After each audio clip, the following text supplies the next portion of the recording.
Saya selalu percaya diversity itu sesuatu yang sangat-sangat baik ya buat perusahaan, dimana karyawan itu kalau bisa kita jangan punya satu model jenis karyawan gitu, kalau bisa lebih beragam lagi gitu ya, sehingga kita bisa saling mengkomplement satu sama lain.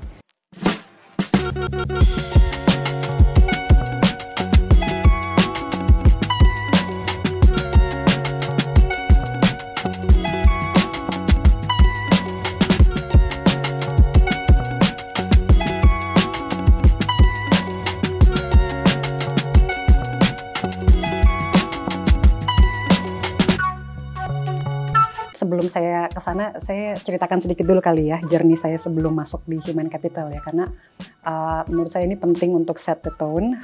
Jadi kalau bisa dikatakan, saya itu mendeskripsikan diri saya sepanjang perjalanan karir saya itu di Human Capital sebagai suatu petualangan yang penuh dengan blessings gitu. Kenapa petualangan? Karena saya itu tipe orang yang suka mencoba hal-hal baru gitu ya. Jadi bertemu dengan orang-orang baru, mencari pengetahuan yang baru, itu adalah sesuatu yang saya sangat passionate gitu ya.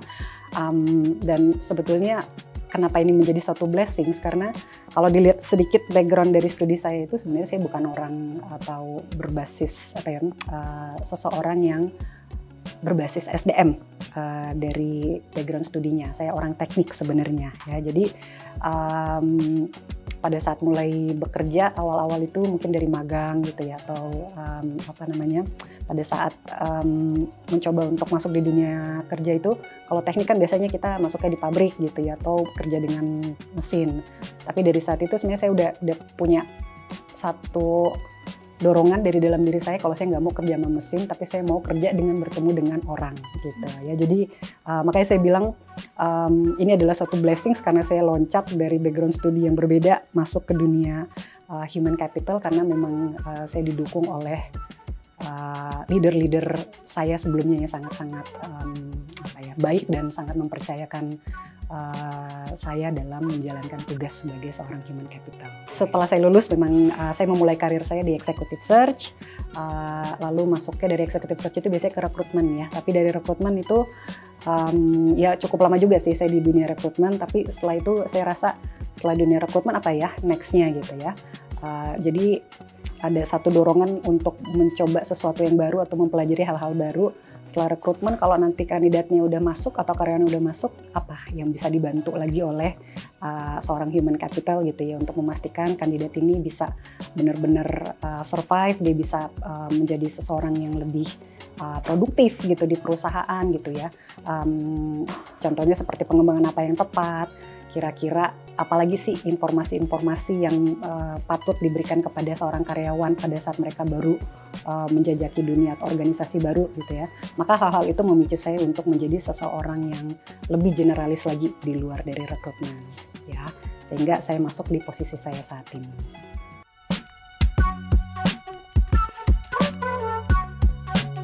Nah, ini sebenarnya beberapa tahun terakhir memang banyak sekali terjadi pergeseran besar dari dunia SDM gitu ya, yang kalau saya lihat itu memang didorong oleh pertumbuhan teknologi dan ekspektasi dari sosial gitu ya. Tapi sebenarnya di antara perubahan-perubahan yang signifikan ini, saya menyoroti dari 3 area utama gitu ya. Yang pertama itu adalah transformasi digital. Yang kedua adalah penekanan pada kesejahteraan karyawan, dan yang ketiga lebih kepada prioritas dibilang keberagaman, kesetaraan dan inclusivity ya. Jadi diversity, equity dan inclusion ya, ini sesuatu yang sangat-sangat penting, dan kita juga di Allianz kerap menjadikan ini sebagai salah satu langkah-langkah strategi untuk menjaga sumber daya manusia kita ke depannya. Nah, jadi pertama-tama dulu nih ya, kita bahas tentang transformasi digital. Jadi transformasi digital ini perubahannya itu membuat kita meriset ulang cara kita, let's say kita meng-attract, kita engage dengan karyawan gitu ya, bahkan dengan meretain karyawan kita gitu ya. Jadi saya ambil contoh aja dari alat rekrutmen gitu ya. Transformasi digital ini membuat kita jadi bisa menggunakan tool-tool ya dengan pendekatan AI untuk bisa mencari kandidat dengan lebih tepat lagi gitu ya, menjadi lebih tepat sasaran dan membantu kita untuk mengelola proses-proses yang biasanya dilakukan oleh recruiter kita mesti melihat CV satu-satu. Nah itu sekarang sudah ada toolnya gitu ya. Pendekatan dengan AI itu membuat hidup teman-teman di rekrutmen menjadi lebih mudah lagi gitu ya.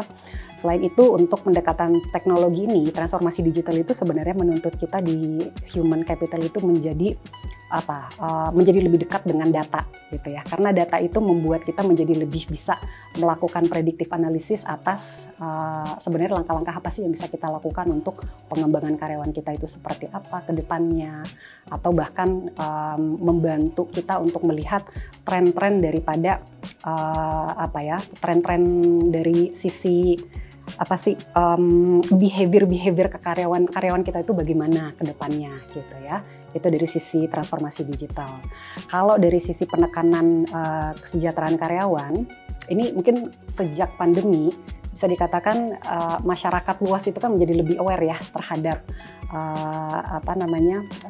kesejahteraan karyawan, kesejahteraan masyarakat itulah secara luas gitu ya. Jadi kalau dulu itu penekanannya lebih kepada kesejahteraan kesehatan gitu. Nah, tapi sekarang transformasinya itu kesejahteraan kesehatan itu tidak hanya stop sampai di situ gitu. Kesehatan itu kan banyak ya gitu. Kita bisa berbicara kesehatan fisik. Sekarang trennya adalah kesehatan mental gitu ya. Dan itu kan sesuatu yang menuntut perusahaan juga harus bisa menjadi lebih beradaptasi lagi gitu ya dengan perubahan-perubahan tersebut dan tuntutan-tuntutan sosial itu gitu ya. Jadi saat ini kita pun juga tidak hanya fokus kepada kesehatan fisik karyawan, tapi kita juga mesti menjaga kesehatan mental karyawan dengan mengadakan program-program seperti kalau di Allianz kita sebutnya adalah Employee Assistance Program ya atau EAP, di mana kita menyediakan tenaga ahli ya apabila karyawan kita itu merasa mereka pengen cerita, pengen curhat gitu ya, untuk mengeluarkan unek-unek mereka gitu ya. Kadang-kadang kan kita juga tahu ya pada saat momen-momen dimana kita bingung mesti cerita kepada siapa, ke atasan nggak enak, kepada teman malu gitu ya, kepada pasangan atau keluarga rasanya kayaknya nggak tepat gitu ya. Nah kita menyediakan sarana di mana karyawan bisa berkonsultasi dengan tenaga ahli tersebut. Itu adalah salah satu program yang memang dituntut karena adanya perubahan daripada kesejahteraan karyawan ini gitu yang semakin hari semakin semakin banyaklah kebutuhannya gitu.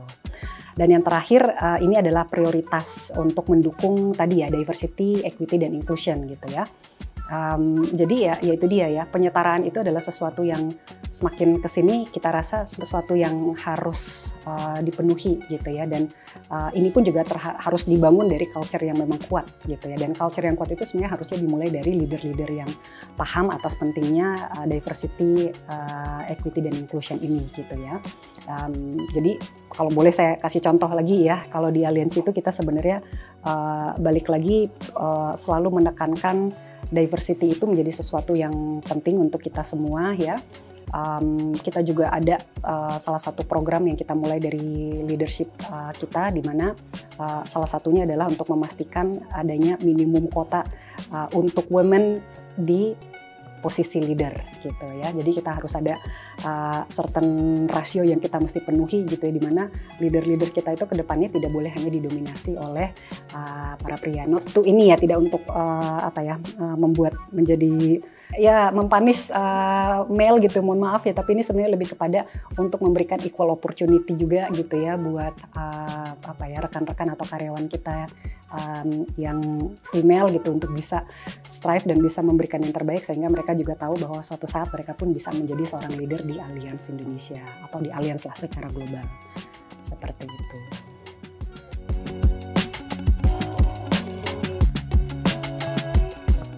Selain memastikan proses rekrutmen yang efisien, rekrutmen juga berperan besar dalam membangun brand image perusahaan gitu ya.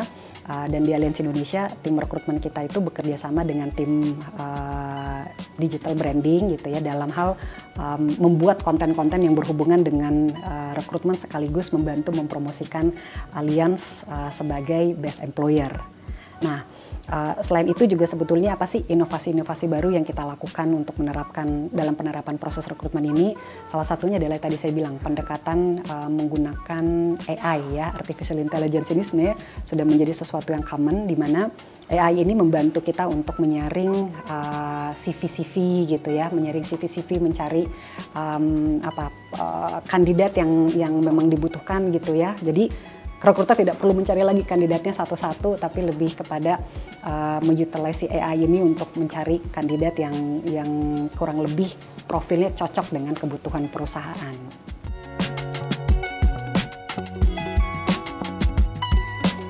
Berdasarkan hasil penilaian kita pada Trust Index ya, di peraihan sertifikasi Great Place to Work, karena di awal tahun ini Allianz Indonesia itu dinobatkan menjadi salah satu perusahaan yang notabene adalah Great Place to Work gitu ya. Nah, dari perolehan sertifikasi itu kan tentunya ada survei yang di-launch ke seluruh karyawan kita ya, di mana 92% dari karyawan kita itu merasa diperlakukan secara setara tanpa melihat posisi dan usia mereka. Itu satu hal gitu ya, di mana menunjukkan bahwa perusahaan sangat-sangat mendukung gitu ya diversity.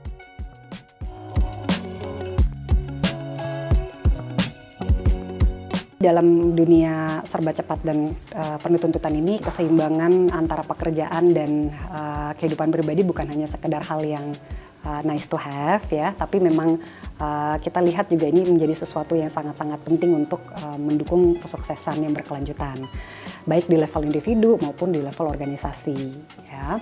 Dan saya sangat yakin bahwa ketika karyawan itu memiliki ruang untuk bisa mengisi ulang energinya, mengejar minat pribadi, dan juga menghabiskan waktu berkualitas dengan orang yang dikasihi, dengan keluarganya, tentunya mereka akan memberikan hal-hal yang positif yang hingga membuat mereka menjadi lebih baik lah gitu di dunia kerja ya, di tempat mereka bekerja.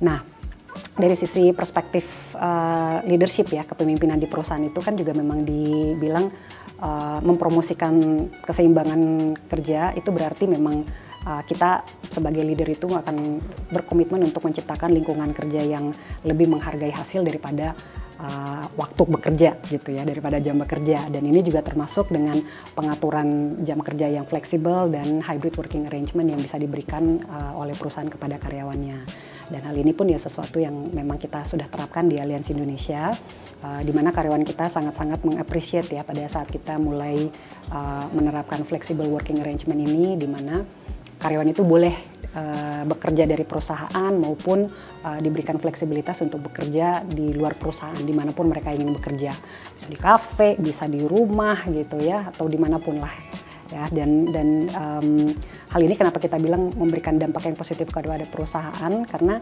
pada saat kita melakukan survei engagement ya, setiap tahunnya kita lakukan survei engagement ini untuk tes gitu ya, kira-kira level of satisfaction karyawan kita terhadap perusahaan itu seperti apa. Sangat-sangat di luar dugaan, dalam 2 tahun berturut-turut lah ya semenjak kita menerapkan si hybrid working arrangement ini, skor yang berkaitan dengan hybrid working arrangement ini adalah salah satu skor yang tertinggi gitu.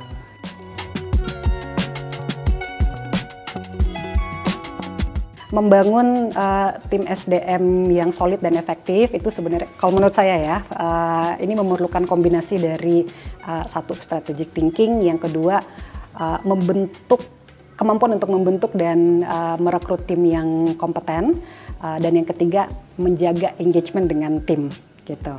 Dan in my humble opinion, kiat-kiat untuk menjaga tim yang solid dan efektif itu pertama-tama adalah satu, sebagai leader itu kita harus menentukan visi dan tujuan yang jelas kepada tim gitu ya. Jadi membekali tim kita dengan peran agar mereka lebih memahami perannya sebagai mitra strategi di perusahaan gitu ya. Kira-kira apa sih yang mereka lakukan dalam mendukung kesuksesan perusahaan ya. Itu sesuatu yang harus jelas di awal gitu, dan setiap karyawan itu harus tahu kira-kira apa yang harus mereka lakukan untuk mendukung kesuksesan perusahaan ya. Jadi tadi tentukan visi dan tujuan yang jelas. Yang kedua itu adalah ya ini dia tadi saya bilang, merekrut berdasarkan kekuatan yang beragam. Ya, jadi maksudnya apa? Saya selalu percaya diversity itu sesuatu yang sangat-sangat baik ya buat perusahaan, dimana karyawan itu kalau bisa kita jangan punya satu model jenis karyawan gitu, kalau bisa lebih beragam lagi gitu ya, sehingga kita bisa saling mengkomplement satu sama lain. Ya, jadi kalau dilihat saat ini kemampuan karyawan kita, tim kita itu lebih banyak mengandalkan orang-orang yang mungkin ya bagus dalam berbicara, ya komunikator yang hebat gitu ya. Ya mungkin ada saatnya kita juga tidak hanya fokus untuk mencari karyawan yang bagus dalam berkomunikasi, tapi mungkin kita juga butuh mencari karyawan yang bisa mungkin mengkomplement dari sisi data dan analytical thinking yang bagus gitu ya. Jadi rekrut berdasarkan kekuatan yang beragam gitu. Yang ketiga, saya selalu percaya dukungan kolaborasi dan kepercayaan gitu ya. Jadi dalam tim itu kita bisa expect tim kita untuk bisa saling bekerja dalam tim yang engage gitu, yang saling berkolaborasi dan belajar satu sama lain. Tim SDM yang berkinerja tinggi adalah tim yang anggotanya harusnya bisa saling mendukung satu sama lain ya. Jadi belajar satu sama lain, sharing-sharing pengalaman gitu dan berbagai ilmu. Jadi dalam hal mendukung tim yang saling berkolaborasi dan berkepercayaan ini, saya selalu memprioritaskan penciptaan budaya yang saling mendorong dialog terbuka.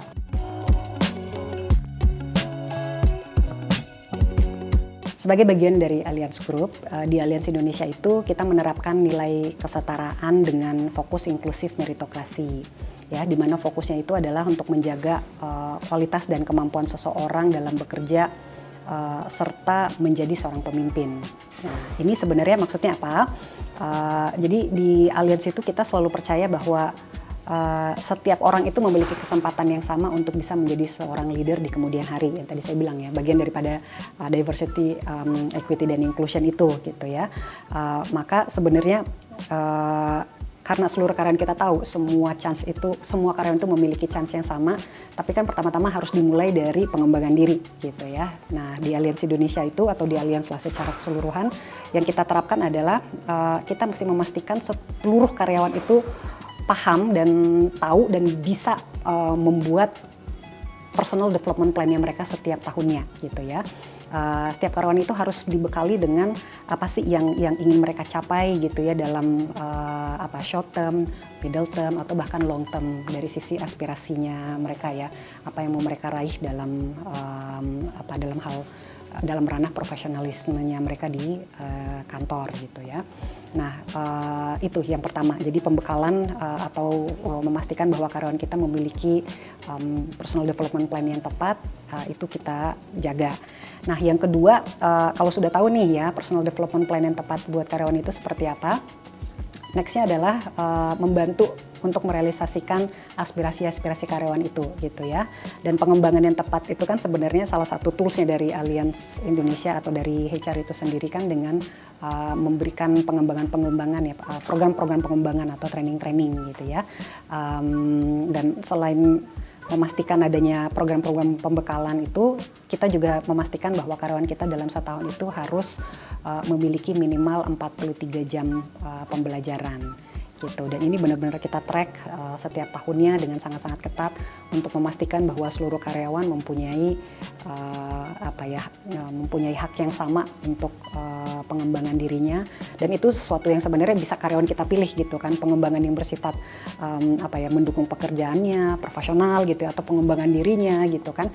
Dan itu banyak sekali media-media yang kita pakai dan kita berikan opsi yang seluas-luasnya kepada karyawan kita untuk mengembangkan dirinya selama mereka bisa memenuhi minimal 43 jam dalam setahun.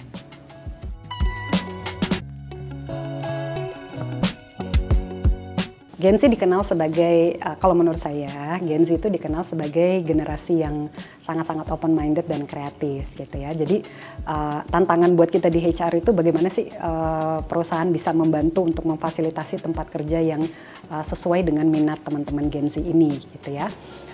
Jadi selain memberikan tempat kerja yang di mana mereka bisa berkembang, suasana kerjanya pun juga harus bisa mendukung ya. Nah, sebenarnya untuk memberikan let's say tempat kerja dan juga culture yang sesuai dengan teman-teman Gen Z ini, kita juga banyak sekali melakukan research dan membaca gitu ya survei-survei yang sudah ada berkaitan dengan Gen Z. Dimana Gen Z ini kan sebenarnya kalau dilihat mereka itu lebih ingin mencari perusahaan yang memvalue lah ya minat dan keterampilan mereka gitu ya, dan juga perusahaan yang bisa menawarkan work-life balance yang tepat, dan juga jangan lupa kompensasi yang tepat juga gitu kan. Walau bagaimanapun juga semua butuh kompensasi yang bagus lah gitu ya. Jadi inilah hal-hal yang sebenarnya kita juga mencoba sedemikian rupa untuk bisa membantu generasi Z gitu ya, Gen Z yang sudah ada di Allianz gitu ya, dan kerap ini sesuatu yang terus kita kaji gitu ya, bagaimana caranya kita bisa terus memberikan yang terbaik lah buat teman-teman Gen Z ini.